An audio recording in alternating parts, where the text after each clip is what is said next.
I'd say very, very different. Last year's team, the offense was much more moving the ball. We had run the same plays for 4 years together, and so it's kind of a lot more single screens, guards moving the ball, getting it, posting up the guards a lot smaller on offense. And then this year's team's getting the ball inside a lot more, and the high-low actions almost every time, and they're a lot more efficient getting it inside and low post touches. We didn't get that many low post touches to the bigs, but this year's team, they run a lot more pick and roll, a lot faster, and they're just bigger in general.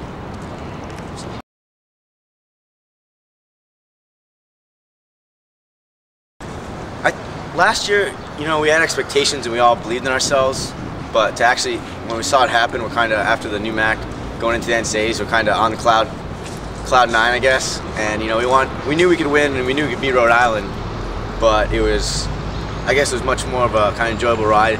This year, it's almost more, I feel like, more business, where they knew they were going to be here, they expected to be here all year, and not that we were, our goal last year was win the national championship and go it. But this year, it's almost they expect it as opposed to have it their goal, and they're just taking care of business as opposed to enjoying the ride, kind of.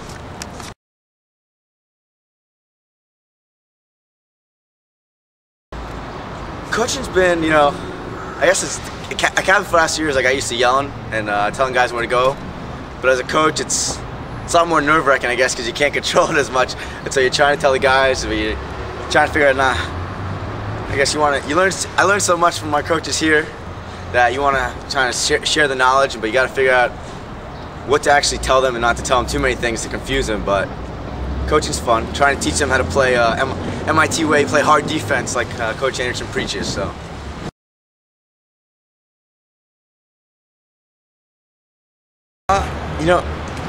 I'd say Mitch has been awesome, and he's got a hell of a future. And we're just very different, I guess, players, where he's, he could score the ball at will, and he goes by guys at will. As me, my kind of role was not to really get in there and score, mostly because I didn't have that kind of ability, but to kind of just set guys up and put them in the position to succeed. And Mitch is doing that, but he's just more in attack mode at all times, which is great. And he puts so much more pressure on the D with his speed and going by guys and just finishing, that he's much more in attack mode. I'm much more in just setting up mode.